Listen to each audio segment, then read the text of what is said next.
নমস্কাৰ। আজি মই এটি লোক উৎসৱ মহোহোৰ বিষয়ে ক'বলৈ ওলাইছোঁ। মহোহো নামনি অসমৰ এটি লোক উৎসৱ। ইয়াক আঘোণ মাহৰ পূৰ্ণিমা তিথিত পালন কৰা হয়। এই উৎসৱৰ দিনাখন গাঁৱৰ চেমনীয়াসকলে প্ৰায় 12-15 জনীয়া দল হৈ লয় আৰু তেওঁলোকে হাতে হাতে একোডাল বাঁহৰ টাঙন লয়। তাৰপিছত গৃহস্থৰ ঘৰে ঘৰে তেওঁলোকে মহোহো গীত গায়। কিছুমান ঠাইত টাঙনেৰে মাটিত খুন্দিয়াই খুন্দিয়াই মহোহো গীত গোৱা হয়। কিছুমান ঠাইত এজন ডেকাই টাঙনডাল পাতি ধৰে আৰু বাকীবিলাকে ঘূৰি ঘূৰি সেই টাঙনডালত কোবাই কোবাই গীত গায়। সেইবাবে ইয়াক ঠাই বিশেষে বাম্বল পিটা গীত বুলিও কোৱা হয়। এই মহোহো গীতত এজনে ভালুকৰ ৰূপ লয়। সেইজনে গাত কল চচনি বা বাঁহৰ ঢকুৱা আদি মেৰিয়াই ভালুকৰ ৰূপ লগাই ভালুকৰ দৰে নৃত্য কৰে। জনবিশ্বাস অনুসৰি ভালুকে মহ খায় বুলি কোৱা হয়। বাকী যিয়েই নহওক, মহোহো গীত আমাৰ অসমৰ এটি সংস্কৃতি। এই গীত কেনেকৈ গোৱা হয় মই গাই দিছোঁ।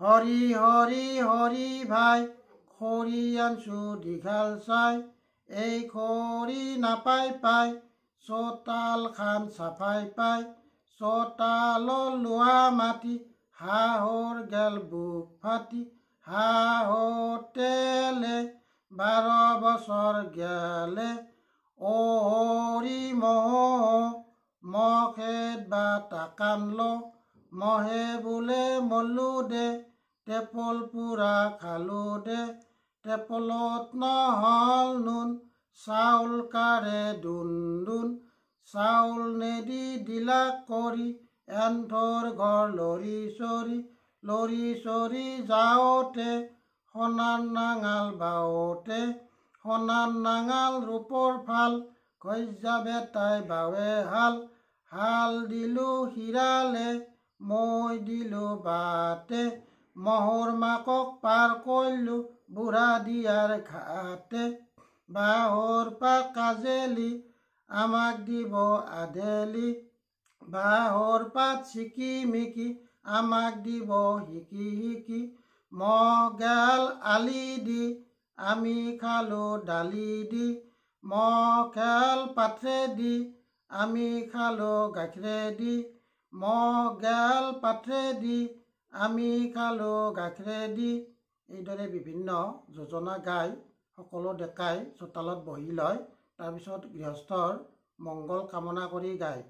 অ বোলো ভাল হওক হওক, গলিৰ গৰু বাৰক বাৰক, ভাখৰিৰ ধান বাৰক বাৰক, ভাল ভোলকাক দিবাক লাগি শক্তিবন্ত কৰক কৰক, জয় ৰাম বোলা, জয় হৰি বোলা।